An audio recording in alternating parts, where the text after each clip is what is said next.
गणपते नमः। ओम नमः शिवाय। मेरे YouTube चैनल देखने वाले सभी दर्शकों को मेरा प्यार भरा नमस्कार।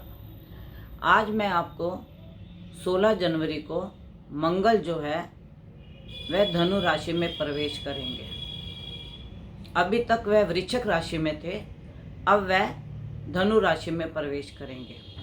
देश की कुंडली के हिसाब से हमारा वृष लगन है और अष्टम में मंगल प्रवेश करेंगे और मंगल जो है पाप कर्तरी योग में होंगे, क्योंकि मंगल से द्वादश केतु और मंगल से दूसरे घर में शनि और बीच में मंगल।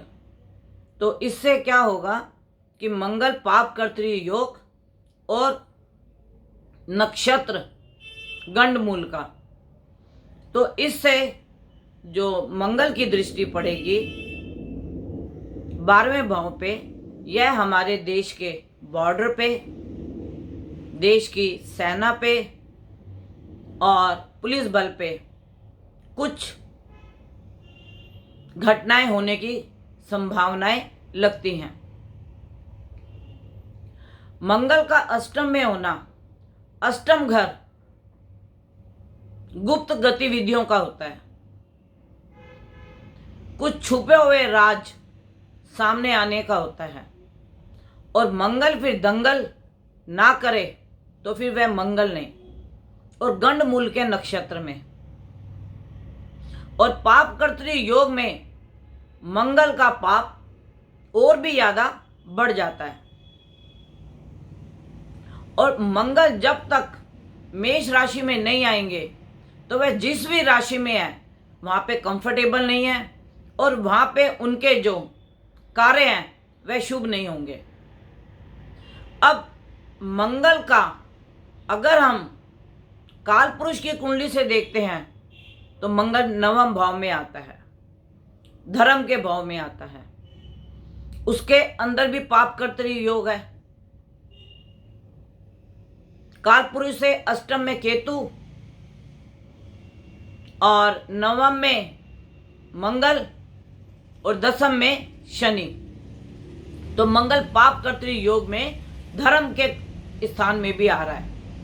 तो इससे जो हमारे को महसूस होता है और जो ग्रहों की ये चाल होगी, इसके अंदर मिलिट्री, गृह मंत्रालय, रक्षा मंत्रालय, इन सब के ऊपर मुझे कुछ घटना होने की संभावनाएं लगती हैं। दूसरा, गुरु जो है वह साताभिषा नक्षत्र में 18 जनवरी को आ रहे हैं और साताभिषा नक्षत्र राहु का है। तो जो ये गुप्त गतिविधियां हैं जिनके बढ़ने की संभावनाएं हैं, इससे ऐसे लगता है कि कुछ आतंकवादी घटनाएं बढ़ेंगी, कुछ राजनीतिक उपद्रव होंगे, कुछ जनता में आक्रोश पैदा किया जाएगा।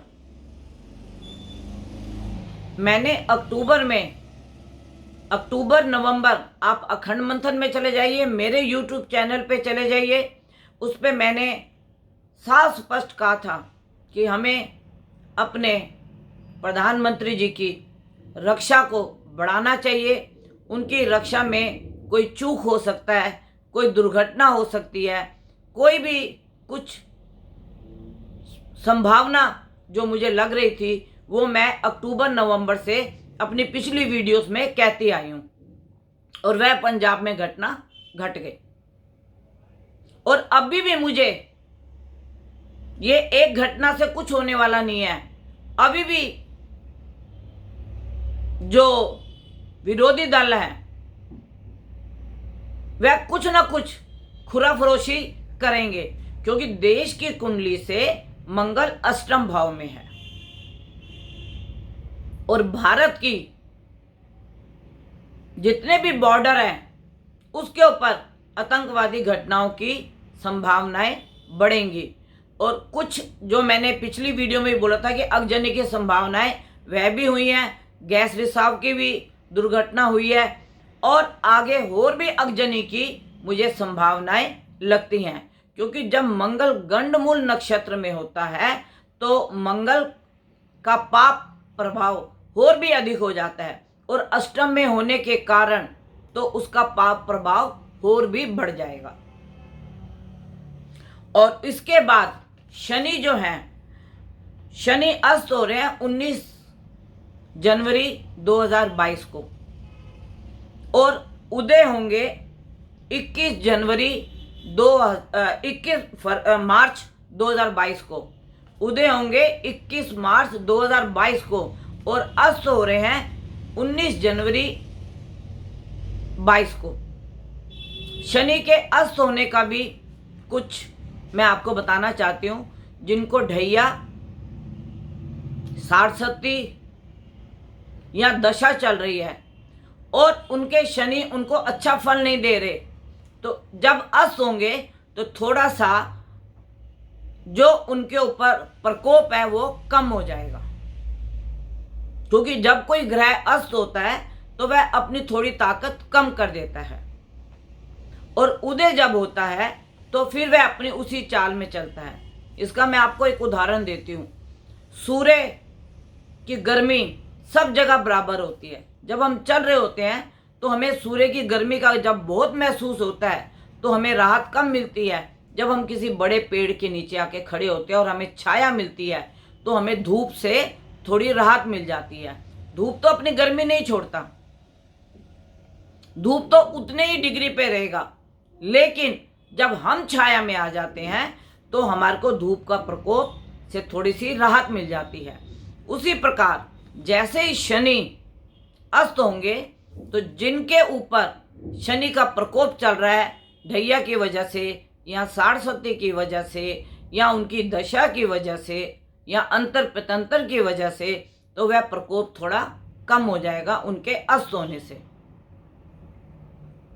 और फिर जब शनि मार्च में उदय होगा तो उस समय शनि फिर जितनी भी उनकी दिक्कतें हैं वो फिर वैसे ही हो जाएंगी। फिर इसके बाद शनि जब 29 अप्रैल को कुंभ राशि में जाएगा तो भी जिनके ऊपर शनि का प्रकोप है वो थोड़ा कम हो जाएगा। तो मेरा आपको वीडियो बनाने का या बताने का सिर्फ यही मतलब था कि आप इन ग्रहों की चाल को समझिए कि हमारे ग्रह, अभी तो प्लूटो मकर राशि में है, और अभी तक जिसने भी मेरा चैनल सब्सक्राइब नहीं किया वह प्लीज़ सब्सक्राइब कीजिए, लाइक कीजिए, बेल का बटन दबाइए, और उसके बाद मेरी आपके पास वीडियो सबसे पहले जाएगी। अभी मैं आपको प्लूटो के बारे में बता रही हूँ कि प्लूटो जो है यह 25 साल तक मकर राशि में रहेगा, और यह 2019 दिसंबर में आया था और ये अपने साथ कोरोना लेकर आया था। तो जो प्लूटो है, हर्षल है, नेपच्यून है, इनके बारे में मैंने आपको अभी कोई भी प्रेडिक्शन नहीं की है।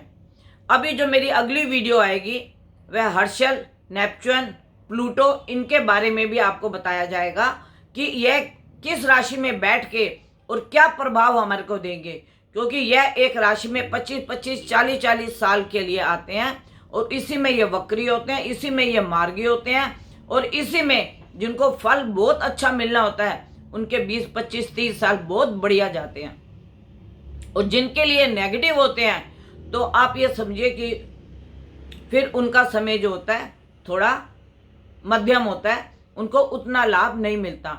लेकिन जब हम इसका उपाय कर लें या इसके दान पुण्य कर लें तो हमारे को इसका काफ़ी फर्क पड़ता है। अब बहुत से दर्शक कमेंट्स में लिख देते हैं दान पुण्य से क्या होता है, इससे क्या होता है। देखिए, कर्म का फल तो हमें इसी धरती पे मिलेगा।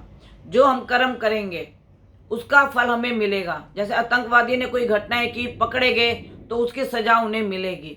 लेकिन जो हम धर्म, दान, पुण्य, जप, तप करते हैं, यह हमारे साथ जाता है। यह हमारे परलब्ध में, हमारे आगे जब हमारे जीवन की लीला समाप्त होती है, हम चोला बदलते हैं, तो यह जो भी हमारे धर्म कर्म दान पुण्य जो भी हमने किया होता है सिर्फ यही हमारे साथ जाता है। बाकी हमने जितनी भी संपत्ति या धरा पे जो भी इकट्ठा किया होता है वह सब यहीं का यहीं रह जाता है। तो जो भी ग्रह आपके साथ नेगेटिव है या अच्छा फल नहीं दे रहा, अगर हम उसका जाप करते हैं, दान पुण्य करते हैं, तो हमारे को उससे लाभ होता है। लेकिन मैं आपको एक बात बता दूं, अगर हमारा समय अच्छा भी है, बुरे वक्त में नहीं, अगर हमारा समय अच्छा भी है तो भी हमें दान पुण्य धर्म पाठ कर्म ये जरूर करने चाहिए, क्योंकि यह हमारे साथ जाने वाली धरोहर है और इससे हमें शांति मिलती है। घर का वातावरण बड़ा शुद्ध होता है। तो मैं अपने सभी दर्शकों को एक बात बोलूंगी, हर किसी का अपना कोई ना कोई अचारज होता है, हर किसी का, और कोई ना कोई किससे कुंडली जरूर दिखाता है। मैंने तो नेता अभिनेताओं को भी देखा अपनी पत्री दिखाते हुए, और मैंने भी कईयों की देखी है और बताया भी है, और वो घटना उनके साथ हुई भी है। तो मेरा आप सबसे आके YouTube पे बताने का सिर्फ यही मतलब है कि आप लोग अपने अपने अचारज को पत्री दिखाएं, और जो ये ग्रह परिवर्तन हो रहे हैं, उदय और अस्त हो रहे हैं, या जिनके नक्षत्र बदल रहे हैं, तो जो भी आपके उपाय हैं आप करके अपने घर को खुशहाल और सुखी बनाएं, अपने बच्चों का जीवन उज्जवल बनाएं। तो मेरा तो सिर्फ आपसे एक ही निवेदन है कि देखिए, धर्म कर्म से किसी का कुछ नहीं जाता, लेकिन आपका घर का भविष्य, घर का वातावरण बड़ा शुद्ध और आनंदमय हो जाता है। इसके लिए आप जब अपने अचारज को पत्री दिखाएंगे, कोई भी दान हो पुण्य हो, आप उसको जरूर करिए। और अगर आपका भाग्य वैसे ही आपके साथ दे रहा है तो गाय माता की सेवा कीजिए, दरवेश की सेवा कीजिए, पंछियों की सेवा कीजिए, अंध विद्यालय में जाइए वहां सेवा कीजिए, गौशाला में जाइए वहां सेवा कीजिए। तो इससे आपको लाभ भी होगा, कोई नुकसान नहीं होगा। और आज मैं अपनी वाणी को यहीं विराम देती हूँ। अगर कोई मेरे से अपनी पत्री का अवलोकन कराना चाहता है तो 11 बजे से 4 बजे तक आप मेरे से फ़ोन से कांटेक्ट कर सकते हैं। लेकिन आने की मैं किसी को भी अनुमति नहीं दे रही, मैं फ़ोन से ही उनकी कुंडली का अवलोकन करके उनको बता देती हूँ, और जो भी उनके उपाय होते हैं वो फ़ोन पे ही बता देती हूँ, जिससे कि वे अपने घर बैठे उपाय, जाप, मंत्र जाप, दान पुण्य जो भी करना है अपने घर बैठे करें। मेरा कॉन्टैक्ट नंबर है 9810930691 9999 4 बार 99 338366। ये मेरा कॉन्टैक्ट नंबर है। जो भी मेरे से कॉन्टैक्ट करना चाहे 11 बजे से 4 बजे अपनी कुंडली का अवलोकन करा के घर बैठे ही अपना उपाय कर सकते हैं। आप और आपका परिवार सुखी रहे, सरकार की गाइडलाइंस का ध्यान रखें, मास्क लगाएं, घर से कम निकलें। मेरी आपसे हाथ जोड़ के विनती है कि आप कोरोना को हरा सकते हो। जिस पीक से कोरोना बढ़ रहा है, यह अप्रैल तक इसका पीरियड है। आप कम से कम बाहर निकलें, जरूरत हो तो निकलें, अदरवाइज ना निकलें।